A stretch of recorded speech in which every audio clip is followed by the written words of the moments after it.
Inclinemos nuestros rostros para orar. Padre Celestial, te damos gracias por el privilegio que nos concedes de encontrarnos en este lugar para estudiar tu palabra. Y al analizar el tema sobre la rebelión del querubín cubridor, pedimos la presencia de tu Espíritu Santo. Te pedimos, Señor, que abras nuestras mentes y enternezcas nuestros corazones para recibir tu mensaje. Te lo pedimos en el precioso nombre de tu Hijo, Cristo Jesús. Amén.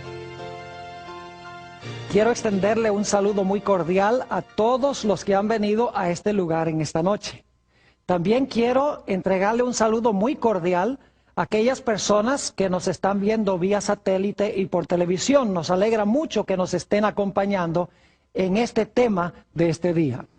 Vamos a comenzar nuestro estudio en el libro de Génesis, el capítulo 1 y el versículo 31. Este versículo está hablando de la conclusión de la semana de la creación, de los 6 días de la creación. Y quiero que noten la opinión que Dios tenía de lo que hizo durante esos 6 días. Dice en el versículo 31, y vio Dios todo lo que había hecho, y he aquí que era bueno en gran manera. Y fue la tarde y la mañana del día sexto. Dios vio lo que había hecho y nos dice la Biblia que era bueno en gran manera. Pero inmediatamente surge la pregunta. Si lo que hizo Dios, lo que hizo Jesús, era bueno en gran manera, ¿de dónde entonces surgió el mal? Porque hay odio, porque hay sufrimiento, porque hay muerte. Si Dios hizo todo bueno, uno no puede entender por qué existen estas cosas negativas. Esta noche vamos a hablar en cuanto al origen del mal. Y vamos a encontrar que el pecado y el mal no se originó en la tierra, sino que se originó en el cielo con un personaje que se denomina el querubín cubridor. ¿De dónde viene el mal? Vamos al libro de Génesis, el capítulo 3 y los versículos 4 y 5. Génesis 3, 4 y 5. Y vamos a leer el versículo 1 para el contexto. De repente aparece una serpiente aquí en el relato que uno dice, bueno, ¿y de dónde salió esa serpiente que está hablando? Dice en el versículo 1, pero la serpiente era astuta, más que todos los animales del campo que Jehová Dios había hecho. La cual dijo a la mujer, con que Dios os ha dicho, no comáis de todo árbol del huerto. Ahora vamos a saltar al versículo 4. Entonces la serpiente dijo a la mujer, no moriréis, sino que sabe Dios que el día que comáis de él, serán abiertos vuestros ojos y seréis como Dios, sabiendo el bien y el mal. Dios le había dicho a Adán y Eva que si comían del árbol iban a morir. Aquí tenemos a una serpiente que les está diciendo, si comen del árbol no van a morir. Dios les está mintiendo. Es decir, es un ser que está contrariando a Dios. Y en Génesis se le llama la serpiente. Ahora inmediatamente uno se pregunta, ¿de dónde salió esta serpiente y quién era? Necesitamos ir al libro de Apocalipsis para entender quién era y de dónde vino. Apocalipsis, el capítulo 12 y el versículo 7 y 9, nos habla de esta serpiente que en realidad existió antes de que se encontrara en el huerto del Edén. Es decir, preexistió al huerto del Edén. En realidad habitó en el cielo antes de que viniera a la tierra. Dice en Apocalipsis 12, y vamos a leer el versículo 7, dice, después hubo una gran batalla en el cielo. Miguel y sus ángeles luchaban contra el dragón y luchaban el dragón y sus ángeles. Es decir, hubo una lucha entre Miguel y sus ángeles y el dragón y sus ángeles. Note lo que dice el versículo 9. Y fue lanzado fuera. ¿Fuera de dónde? del cielo, ¿verdad? Fue lanzado fuera el gran dragón, la serpiente antigua, que se llama Diablo y Satanás, el cual engaña al mundo entero. Fue arrojado a tierra y sus ángeles fueron arrojados con él. ¿A dónde habitaba la serpiente antigua o el dragón antes de que estuviera en el huerto del Edén? Nos dice en Apocalipsis 12 que antes de estar en la tierra, la serpiente estuvo en el cielo. Es decir, el pecado no se originó en la tierra, el pecado se originó en el cielo. Y hubo una lucha entre Miguel y sus ángeles y el dragón y sus ángeles, aún antes que este mundo fuese creado. En este tema de hoy queremos estudiar un poco sobre este personaje que se rebeló contra Dios en el cielo y llevó a Adán y Eva a rebelarse contra Dios aquí en la tierra. Vayan conmigo a Ezequiel, el capítulo 28, y el versículo 13 y el versículo 15. Ezequiel, el capítulo 28, y vamos a leer los versículos 13 y 15. Hay varios detalles que quiero que notemos en estos versículos. Dice en el versículo 13, hablando de este personaje: en Edén, en el huerto de Dios estuviste, de toda piedra preciosa era tu vestidura, de cornerina, topacio, jaspe, crisólito, berilo y ónice, de zafiro, carbunclo, esmeralda y oro. Los primores de tus tamboriles y flautas estuvieron preparados para ti en el día de tu creación. Yo pregunto, ¿este personaje fue creado? Sí, porque dice que estas cosas, tamboriles y flautas, estaban preparadas para este personaje el día en que fue creado. Ahora, inmediatamente nos preguntamos, ¿quién fue el que lo creó? Bueno, decimos que Dios, pero Dios es un Dios trino, Padre, Hijo y Espíritu Santo. ¿Cuál de los tres desempeñó la función activa en la creación de este ser? Vamos al libro de Colosenses, el capítulo 1, Colosenses, el capítulo 1, y vamos a ver quién fue el que creó a este personaje que se conoce como el querubín cubridor. Dice en Colosenses 1, el versículo 16 y 17, hablando de Jesús: porque en Él fueron creadas todas las cosas, las que hay en los cielos y las que hay en la tierra, visibles e invisibles, sean tronos, sean dominios, sean principados, sean potestades.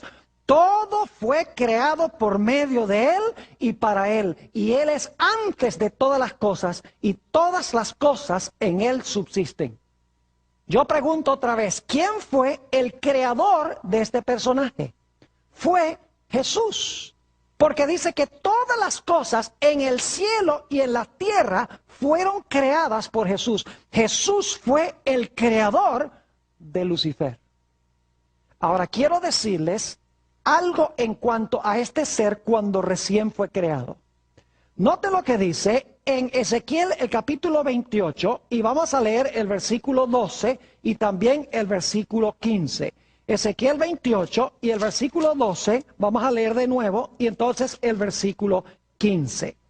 Dice en Ezequiel el capítulo 28 y el versículo 12: hijo de hombre, levanta endechas sobre el rey de Tiro y dile: así ha dicho Jehová el Señor, tú eras el sello de la perfección, lleno de sabiduría y acabado de ¿qué?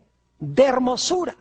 ¿Saben que muchas personas pintan a Satanás como un dragón con cuernos y con un rabo y con un tridente en la mano? Eso no cuadra con lo que dice la Escritura.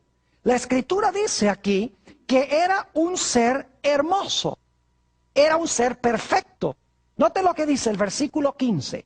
Dice: perfecto eras en todos tus caminos, desde el día que fuiste ¿qué?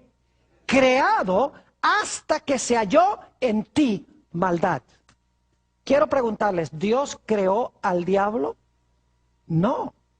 Dios creó a un personaje perfecto, lleno de sabiduría, hermoso, y ese personaje perfecto escogió convertirse en diablo. Dios no creó al diablo, Dios creó a un personaje perfecto que por su libre elección se convirtió en el diablo. Si ustedes leen el resto de Ezequiel 28, van a encontrar que este personaje era plenamente sabio. Dice que tenía belleza incomparable. Era un personaje creado con grandes riquezas y con una posición de poder especial, que era querubín cubridor. Además de eso, fue creado para ser músico. ¿Notaron ustedes en Ezequiel 28:13 donde dice que se prepararon tamboriles y flautas para que cuando fuera creado él tocara estos instrumentos musicales? Quiere decir que este personaje sabe mucho de música. Así que hoy en día no cabe duda que está usando la música para lograr sus propósitos con la raza humana, porque fue creado para ser un músico. Inclusive muchos creen que era el director de los coros celestiales. Es decir, Dios creó un ser plenamente sabio, perfecto, hermoso, rico, con una posición especial de poder. No tenía ni un vestigio de pecado, pero en determinado momento escogió contrariar a Dios. Ahora, hablemos un poco de la posición que tenía este personaje cuando estaba en el cielo antes de pecar. Vayan conmigo nuevamente a Ezequiel, el capítulo 28 y el versículo 14. Ezequiel, el capítulo 28 y el versículo 14, habla de la posición que ocupaba, de la función que tenía este personaje hermoso, lleno de sabiduría, perfecto, acabado de hermosura. Dice en el versículo 14, hablando de este personaje, tú, querubín grande, protector. Algunas versiones dicen querubín grande, cubridor. Y luego dice, escuchen bien, yo te puse en el santo monte de Dios. Allí estuviste en medio de las piedras de fuego, te paseabas. Es decir, la posición especial que tenía este personaje es que era un querubín cubridor. Ahora inmediatamente nos preguntamos, ¿qué es eso de querubín cubridor? ¿Qué posición es esa? ¿Qué significa la expresión querubín cubridor? Para entender esto necesitamos regresar al libro de Éxodo, el capítulo 25 y los versículos 19 y 20.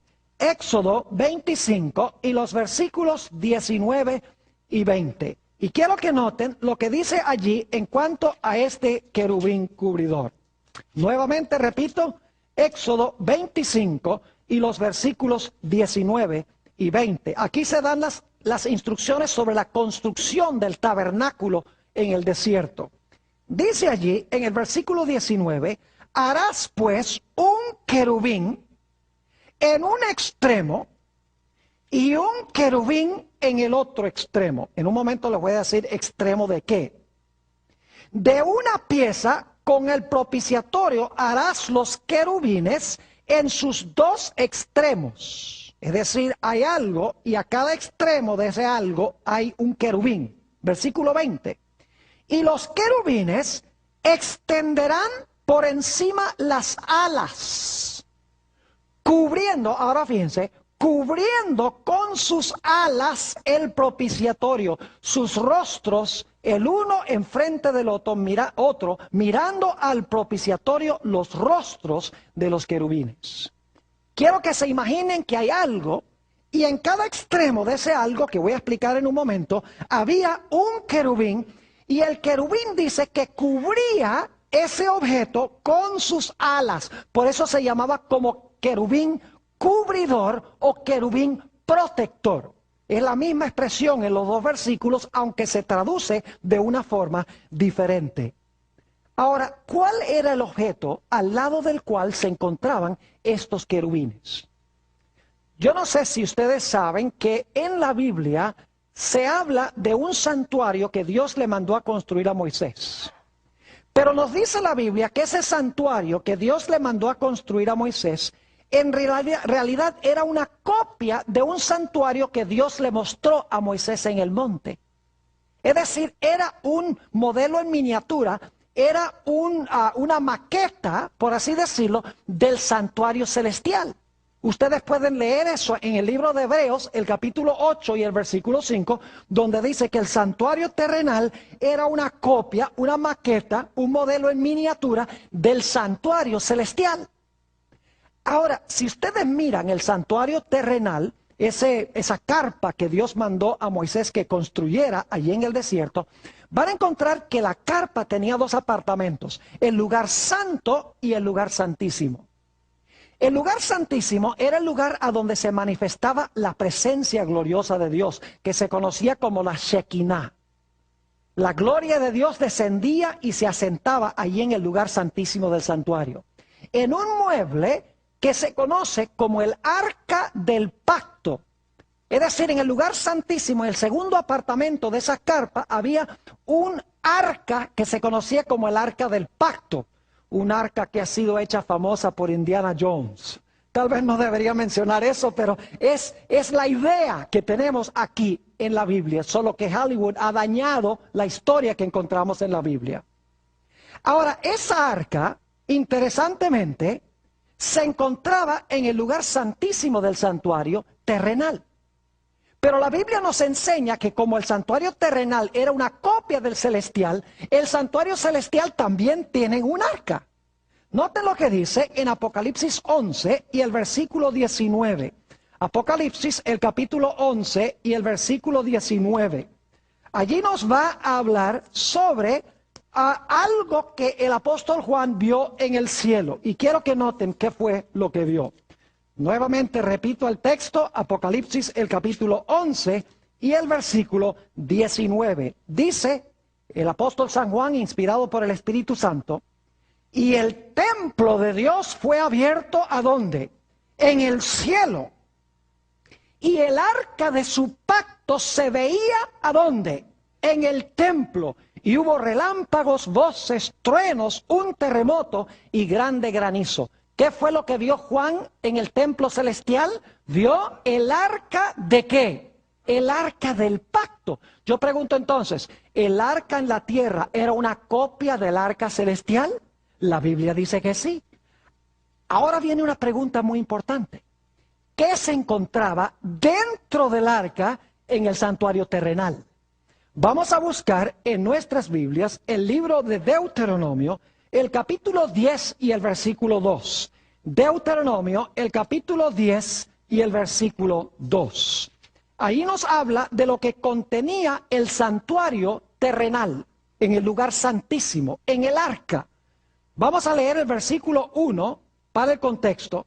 Dice, en aquel tiempo Jehová me dijo, está hablándole a Moisés, lábrate 2 tablas de piedra como las primeras, y sube a mí al monte, y hazte un arca de madera, y escribiré en aquellas tablas las palabras que estaban en las primeras tablas que quebraste, porque Moisés había quebrado los 10 mandamientos al pie del monte Sinaí cuando el pueblo estaba adorando el becerro de oro. Y ahora noten la última parte del versículo 10. Y las pondrás, las tablas las pondrás, ¿dónde? En el arca. ¿A dónde se encontraban las tablas de los 10 mandamientos? Se encontraban en el arca. Ahora yo pregunto, si el santuario terrenal era una copia del santuario celestial, ¿qué debe estar en el arca del pacto celestial? Deben estar también allí, ¿qué cosa? Debe estar la ley, deben estar allí también los 10 mandamientos. Es decir, quiero que se imaginen esto. Allí, en el santuario celestial, en el segundo apartamento, en el lugar santísimo, está el arca del pacto, donde se manifestaba la gloria de Dios, representa el trono de Dios. A cada lado del trono de Dios hay un querubín cubridor, y dice la Biblia que estaban mirando hacia abajo en reverencia a la ley de Dios que se encontraba dentro del arca del pacto. Es decir, este personaje que Dios creó, perfecto, hermoso y santo, estaba en el lugar más cercano posible a Dios. en el lugar a donde se encontraba el arca, Dios sentado en el arca y la santa ley dentro del arca. Llegó un momento en que este personaje escogió rebelarse contra Dios, rebelarse contra el gobierno de Dios. Y quiero que noten cómo la Biblia describe esta rebelión. Vayan conmigo a Ezequiel, el capítulo 28 y el versículo 16. Ezequiel, el capítulo 28 y el versículo 16. Hay una palabrita clave allí que quiero que notemos. Dice allí, en el versículo 16, hablando de este personaje, a causa de la multitud de tus contrataciones, más adelante vamos a hablar de eso, fuiste lleno de iniquidad. ¿Y qué? Oh, muy bien, muy importante eso. Y pecaste. Por lo que yo te eché del monte de Dios y te arrojé de entre las piedras del fuego, oh querubín protector. ¿Qué fue lo que hizo este querubín protector? Pecó. ¿Dónde pecó? ¿En la tierra o en el cielo? Pecó en el cielo. Ahora yo quiero que notemos Primera de San Juan 3 y el versículo 8 que amplía lo que acabamos de leer. Primera de San Juan, el capítulo 3 y el versículo 8. Nos dice desde cuándo pecó este personaje. Es una corroboración de lo que acabamos de leer. Primera de San Juan, el capítulo 3 y el versículo 8. Dice, el que practica el pecado, escuchen bien, es del diablo. Porque el diablo peca desde el monte Sinaí. Oh, muy bien. Porque el diablo peca desde el principio. Para esto apareció el Hijo de Dios, para deshacer las obras del diablo. ¿A dónde pecó este personaje? Pecó en el principio, ¿a dónde? En el cielo. En Ezequiel dice, pecaste. Aquí dice, desde el principio, Satanás, ¿qué? Peca. Ahora yo quiero preguntar, ¿qué es pecado? ¿Saben que algunos cristianos dicen que la ley comenzó cuando Dios se la dio a Moisés en el monte Sinaí? Dicen, ahí comenzaron los 10 mandamientos en el monte Sinaí. La Biblia no enseña eso. Porque la Biblia dice que Satanás pecó en el cielo. Ahora vamos a notar qué es el pecado. Primera de San Juan, el capítulo 3 y el versículo 4. Escuchen bien, Primera de Juan 3, 4.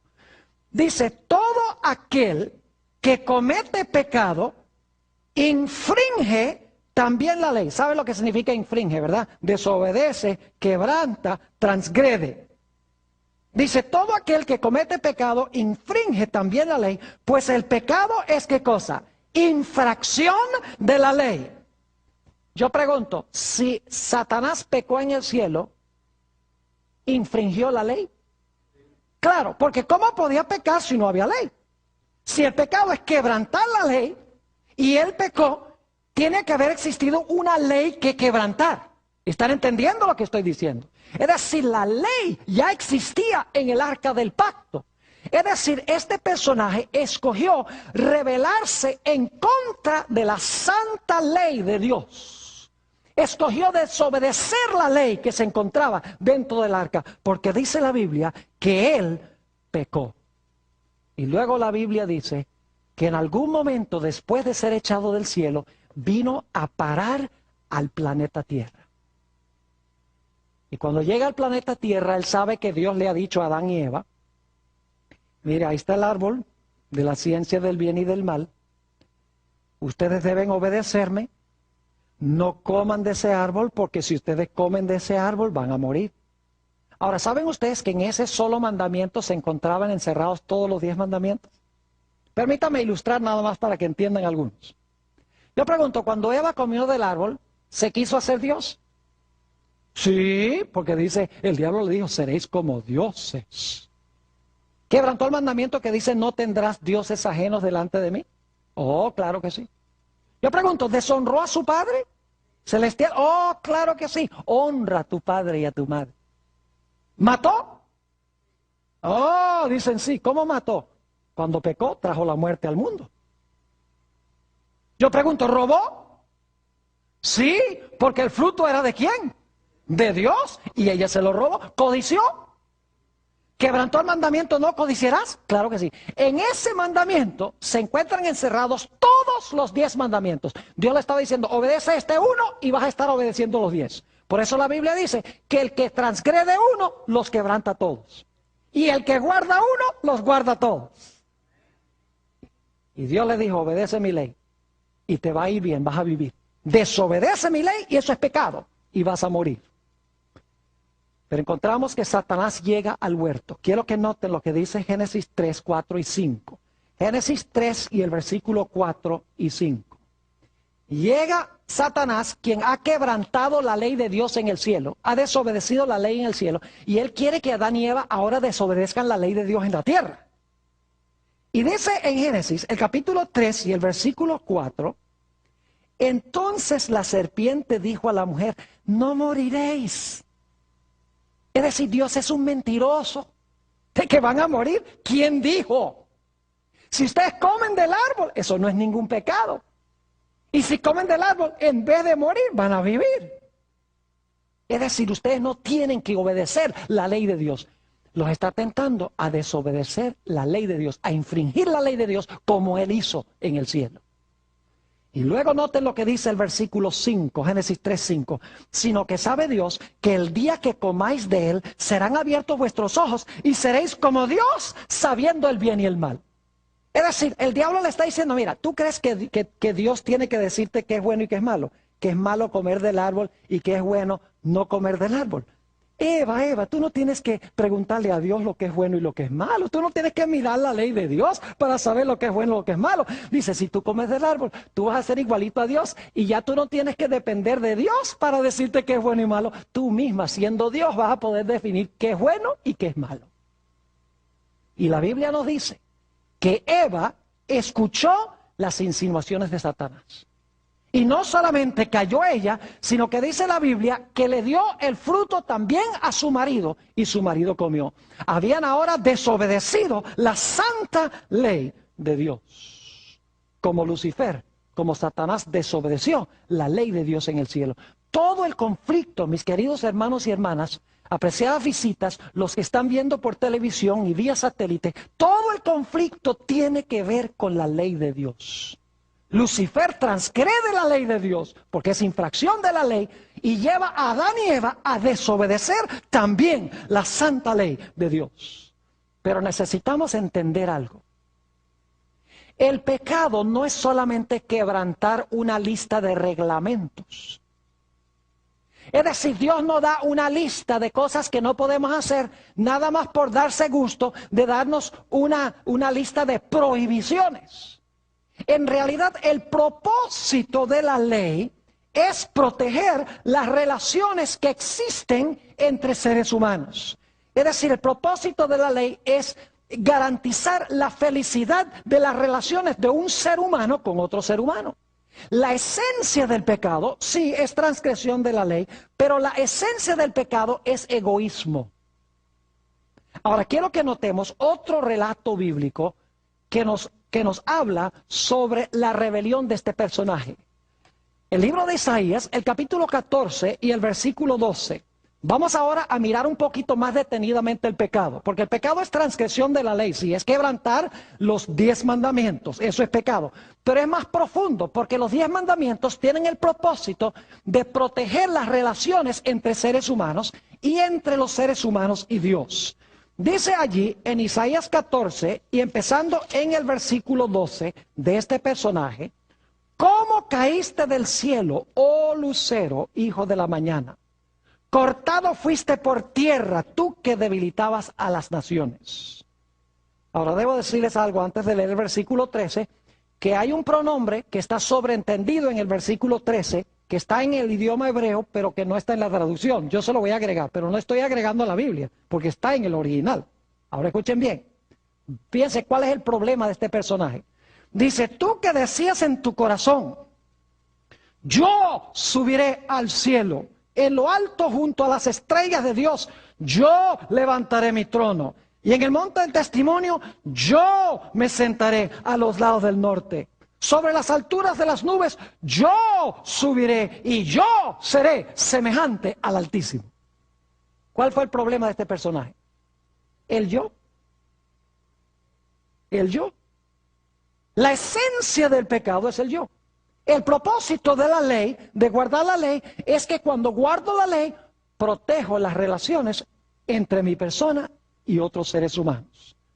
Quiero que notemos eso en varios versículos que encontramos en la Biblia, Romanos 13 y el versículo 8 al 10. Romanos el capítulo 13 y los versículos 8 al 10.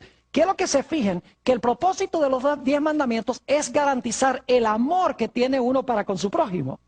Noten nuevamente Romanos el capítulo 13 y el versículo 8 al 10. Dice el apóstol Pablo, no debáis a nadie nada, sino el amaros unos a otros. Porque el que ama al prójimo, ¿qué ha hecho? Ha cumplido la ley. ¿Qué es cumplir la ley? ¿Es amar a quién? Al prójimo. Porque no adulterarás, no matarás, no hurtarás, no dirás falso testimonio, no codiciarás. Y cualquier otro mandamiento en esta sentencia se resume: amarás a tu prójimo como a ti mismo. El amor no hace mal al prójimo, así que el cumplimiento de la ley es el amor. Yo pregunto, si usted ama a su prójimo, ¿lo va a matar? Si usted ama a su prójimo, ¿le va a robar? Si usted ama a su prójimo, ¿va a hablar mal de él? Si usted ama a su prójimo, ¿va a codiciar lo que le pertenece? Si usted ama a su padre y a su madre, ¿los va a maltratar? Si usted ama a Dios, ¿va a tener otros dioses? Si usted ama a Dios, ¿va a poner imágenes de Dios? Si usted ama a Dios, ¿va a irrespetar el nombre de Dios? Claro que no. Es decir, que el amor es guardar la ley. Amar a Dios significa guardar su ley. Guardar su ley significa amar a Dios. Porque el propósito de los mandamientos es proteger las relaciones entre prójimo y prójimo y entre nosotros y Dios. Permítanme ilustrar para que puedan entender. Hay un mandamiento que dice no cometerás adulterio. Ese es un reglamento, ¿sí o no? Es una ley. No cometerás adulterio. Pero ¿por qué dio Dios esa ley? Yo pregunto, cuando una persona, cuando un esposo tiene relaciones sexuales con una mujer que no es su esposa, yo pregunto, ¿trae esto tristeza en el corazón de la esposa y de los hijos? ¿Causa división? Claro que sí. ¿Muestra amor hacer algo como eso? No. Es decir, que cuando se quebranta ese mandamiento, no cometerás adulterio, se está quebrantando la relación entre marido y mujer, entre el marido y los hijos. Es decir, el pecado sí es quebrantar la ley, pero el pecado es más. El pecado es no tener amor, sino amarse uno mismo. ¿Por qué un individuo, por ejemplo, comete adulterio?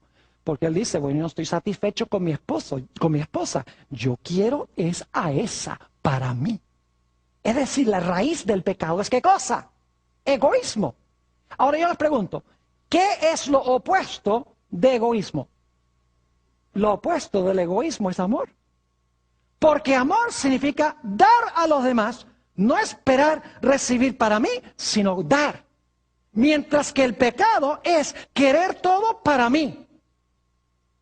No sé si me estoy explicando, si están entendiendo lo que estoy diciendo. Es decir, la esencia del pecado de este ser fue sí quebrantar la ley, quebrantar los 10 mandamientos, pero los 10 mandamientos tienen el propósito de garantizar una relación de amor entre nosotros y otros, y nosotros y Dios.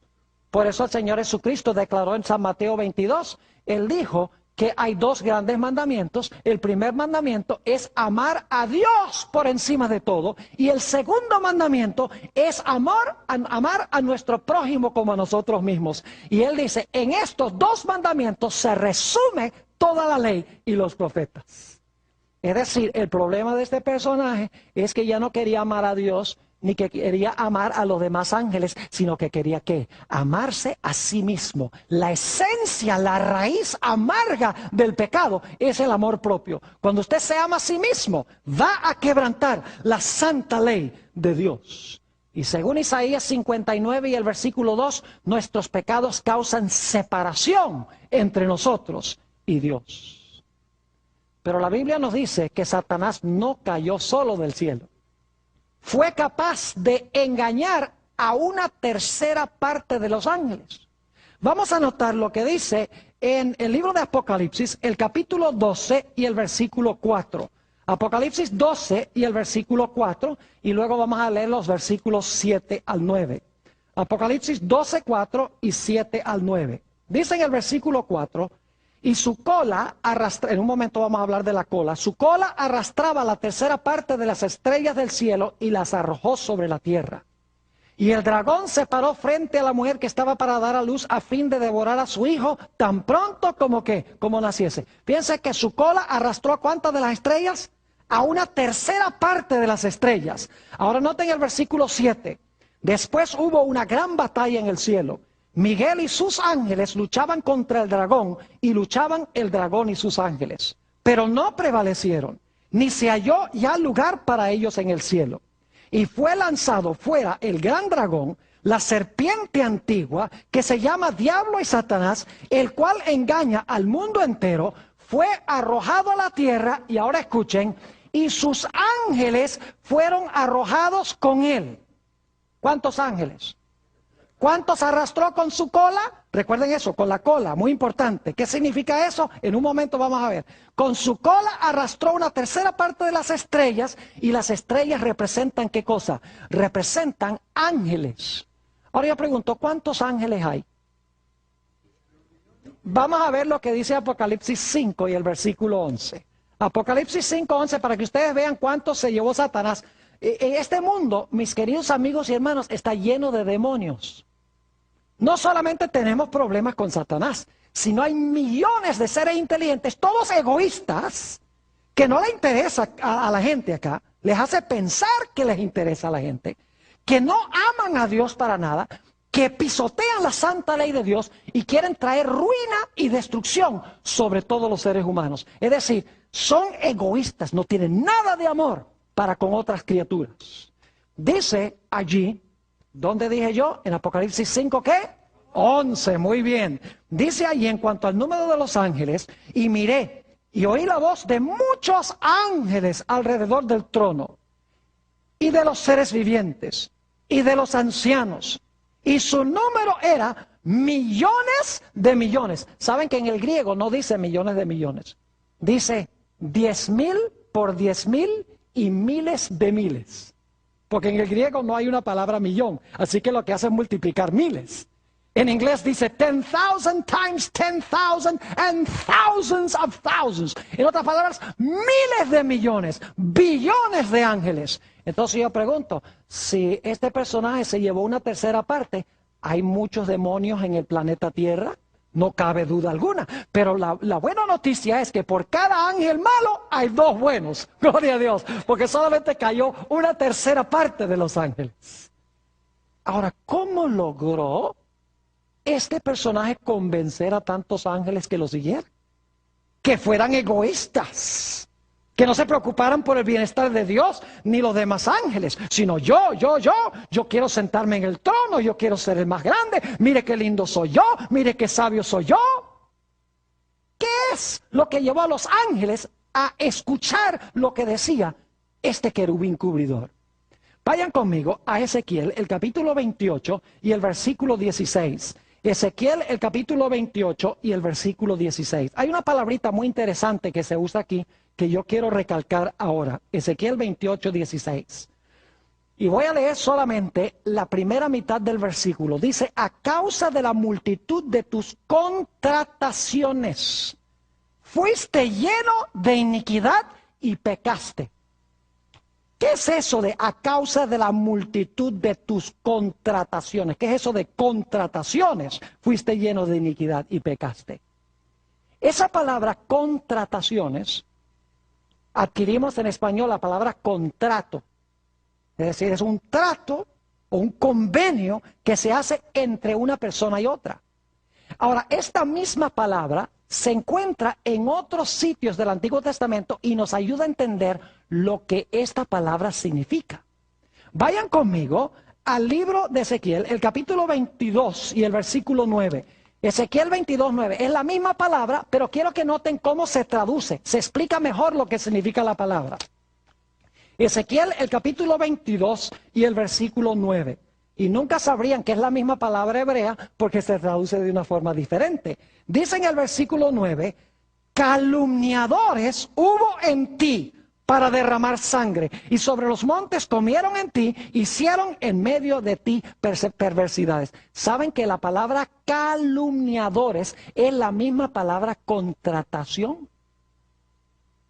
¿Cómo es que este personaje logró ganar a una tercera parte de los ángeles? Calumniando. ¿Calumniando a quién? Calumniando a Dios. Noten también en Levítico 19 y el versículo 16, Levítico 19, 16, la misma palabra y cómo se traduce esta palabra. Levítico 19 y el versículo 16 dice, no andarás chismeando entre tu pueblo, no atentarás contra la vida de tu prójimo, yo Jehová. Esa palabra chismeando es la misma palabra que se traduce contratación. Es decir, ¿qué método usó Satanás? ¿Qué método usó el querubín cubridor para engañar a los ángeles? Usó calumnias y ¿qué? Y chismes. Empezó a decir, ustedes creen que Dios está muy preocupado por ustedes. Y que Dios los ama a ustedes. Él tiene esa ley que quita la libertad. Si ustedes aceptaran mi liderazgo, yo los haría libres. No más ley, no más obediencia a las reglas de Dios. Serían libres para hacer lo que ustedes quieran. Lo mismo que le dijo a Eva, seréis como dioses sabiendo el bien y el mal. Ya Dios no les va a decir que es bueno y es malo. Ustedes lo van a saber por ustedes mismos. ¿Me están entendiendo? Increíble esta rebelión que estamos estudiando. Calumniadores. Ahora, ¿recuerdan ustedes la cola? Dije que íbamos a hablar de lo que significa la cola. Arrastró con la cola. Vayan conmigo a Isaías, el capítulo 9 y el versículo 15. Isaías, el capítulo 9 y el versículo 15. Fíjense qué interesante esto. La Biblia se explica sola cuando uno compara un texto con otro. Cuando uno encuentra la cola en Apocalipsis, busca la cola en otras partes de la Biblia para saber qué significa. Noten Isaías, el capítulo 9. ¿Y qué versículo dije yo? Muy bien, están conmigo. 9:15 dice... El anciano y venerable de rostro es la cabeza. El profeta que enseña mentira es la cola. ¿Qué es la cola? Alguien que habla ¿qué? Mentira. Entonces, ¿qué significa que la cola arrastró a una tercera parte de los ángeles? Significa que los arrastró echando ¿qué cosa? Echando mentiras en cuanto a Dios, diciéndole, si ustedes me ponen a mí en el trono, las cosas van a andar tanto más bien y van a ser más felices, porque esas reglas, esa ley de Dios es una ley demasiado estricta. ¿Y quién quiere obedecer esa ley? Note lo que dice San Juan 8 y el versículo 44. San Juan, el capítulo 8 y el versículo 44. Habla sobre este personaje al comienzo y el método que usó. Aquí Jesús está hablándole a los dirigentes judíos. Y dice, vosotros sois de vuestro padre el diablo, y los deseos de vuestro padre queréis hacer. Él ha sido homicida desde el principio, y no ha permanecido en la verdad, porque no hay verdad en él. Cuando habla mentira, de suyo habla, porque es mentiroso y padre de ¿qué? Y padre de mentira. Ahora yo pregunto, cuando viene una persona y les dice a ustedes, ustedes no tienen que guardar la ley. La ley fue clavada en la cruz. La ley no es para el cristiano.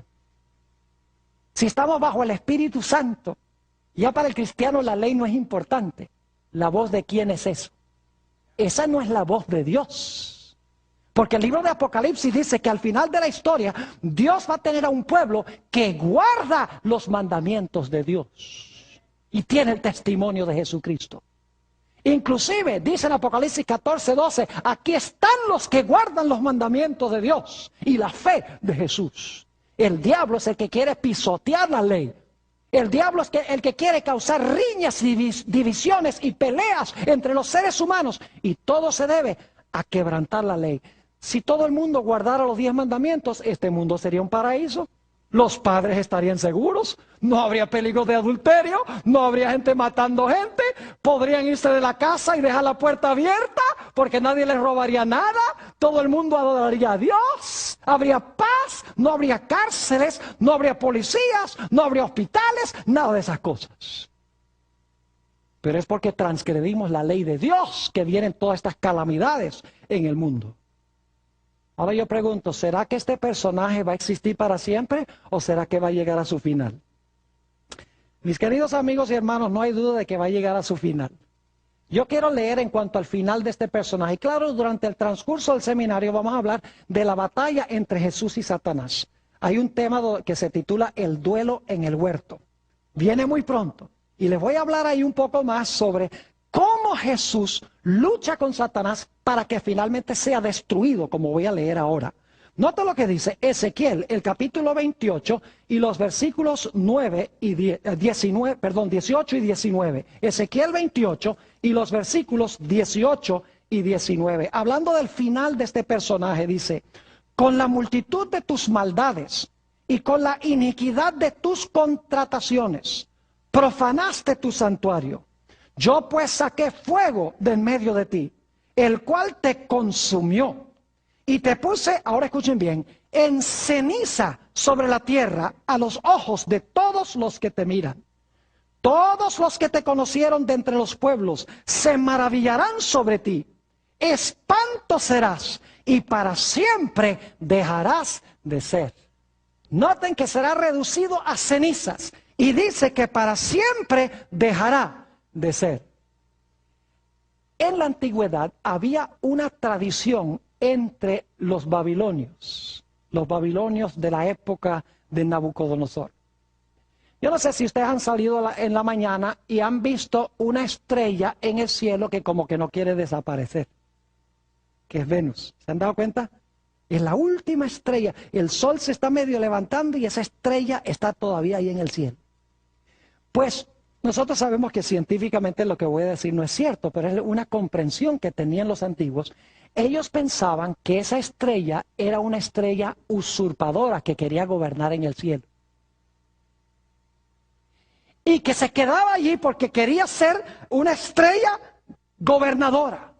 Pero luego creían los babilonios que cuando el sol se levantaba en el oriente, tomaba a esa estrella, la agarraba y la tiraba con toda su fuerza al abismo para que el sol pudiese gobernar en los cielos. ¿Saben que la Biblia habla de dos estrellas? En el libro de Isaías, el capítulo 14 y el versículo 12, habla de Lucifer como el lucero de la mañana, o la estrella de la mañana. Pero en Apocalipsis 22, 16, dice que Jesús es la verdadera estrella de la mañana. Satanás es como esa estrella que quiere quedarse gobernando en el cielo. Es un usurpador. Pero la Biblia dice que Jesús, el sol de justicia, se va a levantar y va a tomar a esa estrella rebelde, Lucifer, y lo va a echar al abismo y lo va a destruir, lo va a reducir a cenizas y para siempre va a dejar de ser. Mis queridos hermanos y amigos, solamente al final de la historia hay dos grupos en este mundo: los que siguen a Satanás y los que siguen a Dios.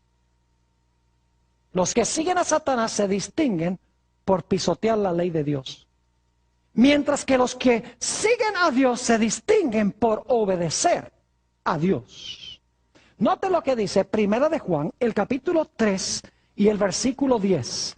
Primera de Juan, el capítulo 3 y el versículo 10. Ustedes recuerdan que hay dos simientes en el mundo, ¿no es verdad? Hay dos simientes: la simiente de Satanás y la simiente de la mujer. Noten Primera de Juan, el capítulo 3 y el versículo 10. Escuchen bien. En esto se manifiestan los hijos de Dios y los hijos del diablo. Todo aquel que no hace, ¿qué? Justicia, y que no ama a su hermano, ¿qué? No es de Dios. ¿Cuántos grupos hay? Dos. Están los hijos de Dios y los hijos de ¿quién? Del diablo. ¿El diablo tiene simiente? Oh, sí, tiene hijos, dice aquí. ¿Dios tiene hijos también? Claro que sí. ¿En qué se distinguen los dos grupos? Que un grupo hace justicia y ama a su prójimo. El otro grupo ama la injusticia y aborrece a su prójimo. ¿Y qué significa amar al prójimo? Significa, ¿qué cosa? Guardar la ley de Dios. El amor es el cumplimiento ¿de qué? De la ley, dijo el apóstol San Pablo. Note lo que dice también en 1 de Juan, el capítulo 2, 1 de San Juan, el capítulo 2, y vamos a leer el versículo 3 al 5. Dice, y en esto sabemos que nosotros le conocemos, si guardamos sus mandamientos. ¿Cómo sabemos que conocemos a Dios? ¿Si qué? Si guardamos sus mandamientos. Ahora escuchen bien. El que dice, yo le conozco y no guarda sus mandamientos, el tal es mentiroso y la verdad no está en él. Yo pregunto, ¿quién es el padre de mentira que leímos en Juan 8:44? ¿Quién es el que comenzó con la mentira? El diablo. Y aquí dice que conoce a Dios y no guarda sus mandamientos, el tal es que mentiroso y la verdad no está en él. Me temo que hay muchos ministros hoy en día que están enseñando no doctrinas de Dios, cuando dicen que la ley fue clavada en la cruz, que el cristiano no tiene que guardar la ley, que el cristiano no puede guardar la ley. Mis queridos hermanos y amigos, los que están escuchando también por televisión, los que están viendo vía satélite, yo quiero decirles, mis queridos amigos, que la mayor evidencia que podemos dar de ser seguidores de Dios es que guardamos sus mandamientos. Alguien dice, pero pastor, ¿no se pueden guardar? Sí se pueden guardar cuando amamos a Jesús. Porque Jesús declaró en San Juan 14 y el versículo 15, si me amáis, guardad mis mandamientos. Algunos dicen, pero pastor Bor, los mandamientos son una carga muy grande. Note lo que dice en 1 de Juan, el capítulo 5 y el versículo 2 y 3. 1 de San Juan, el capítulo 5 y en los versículos 2 y 3. Dice aquí lo siguiente. En esto conocemos que amamos a los hijos de Dios. Cuando amamos a Dios y guardamos sus mandamientos. Pues este es el amor de Dios. Que guardemos sus mandamientos. ¿Qué es el amor de Dios? ¿Qué qué?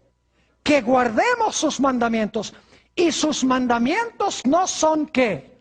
Gravosos. Sus mandamientos no son pesados. No son una carga como muchos cristianos dicen. ¡Ay, esa ley de Dios es una carga tan grande! Pues no aman a Dios. Porque cuando amamos a Dios, será nuestro deleite obedecer a Dios. No vamos a escuchar la voz de Satanás, ese querubín que se rebeló contra la ley, que estaba en el arca, que pecó contra Dios desde el principio, que mintió, arrastró una tercera parte de los ángeles para que ellos desobedecieran la ley de Dios también. No vamos a estar en ese grupo, vamos a estar del lado de Dios. Vamos a exaltar la ley y vamos a hablar bien de la ley, porque amamos a Dios. Vamos a querer guardar sus mandamientos. ¿Saben que según el libro de Apocalipsis, en los últimos días Satanás va a estar furioso con aquellos que guardan los mandamientos de Dios? Aquellas personas que dicen que no se pueden guardar los mandamientos tienen un problema, porque Dios dice que sí va a tener un grupo que las guarda. Entonces, ¿a quién le creemos? ¿A lo que dicen los hombres o a lo que dice Dios? El diablo odia la ley y va a odiar y tratar de destruir los que guardan la ley. Note lo que dice Apocalipsis 12 y el versículo 17. Y quiero que noten cómo se encuentra Génesis 3:15 en este versículo. ¿Recuerdan los 4 elementos? Enemistad, una mujer, ¿qué más? Una serpiente o dragón, ¿y qué más? 2 simientes o simiente. Ahora fíjense Apocalipsis 12 y el versículo 17 dice, entonces el dragón, que se identifica también como la serpiente antigua, el diablo y Satanás, ya lo leímos. Entonces el dragón se llenó de ira ¿contra quién? Oh, tenemos una serpiente y una mujer. Se llenó de ira contra la mujer. ¿Hay enemistad también ahí? Oh, entonces hay una serpiente o un dragón, hay una mujer, hay enemistad. ¿Simiente también hay? Note lo que sigue diciendo. Entonces el dragón se llenó de ira contra la mujer. Y se fue a hacer guerra contra el resto de la descendencia de ella. Se fue a hacer guerra contra el remanente, dicen algunas versiones, el remanente de la simiente de ella. ¿Y qué características tienen esa simiente que Satanás odia tanto? Dice, los cuales guardan los mandamientos de Dios y tienen, ¿qué cosa? Y tienen el testimonio de Jesucristo. ¿A quiénes va a odiar Satanás? A los que guardan los mandamientos de Dios y tienen, ¿qué cosa? El testimonio de Jesucristo. ¿Cuántos grupos entonces va a haber al final de la historia? 2. Los que son egoístas y los que aman a Dios y a su prójimo. Los que pisotean la ley y los que obedecen la ley por amor a Dios. Quiero hacer muy claro que no guardamos la ley para que Dios nos salve. No guardamos la ley para ganar la salvación o para que Dios nos mire mejor. Guardamos la ley en consecuencia de la salvación. Guardamos la ley porque amamos a Jesús por lo que Jesús ha hecho. ¿Quién no va a querer guardar la ley cuando nos damos cuenta que fue nuestro pecado que llevó a Jesús a la cruz? Si el pecado llevó a Jesús a la cruz, el pecado o la transgresión de la ley es algo terrible. Y no vamos a querer seguir cometiendo lo que llevó a Jesús a la cruz. Cuando miramos a la cruz, odiamos el pecado y amamos a Jesús y amamos a su santa ley. No estemos en el lado de Lucifer. Mis queridos hermanos y amigos, los que están viendo por televisión vía satélite, escojamos seguir a Dios y guardar su santa ley por amor.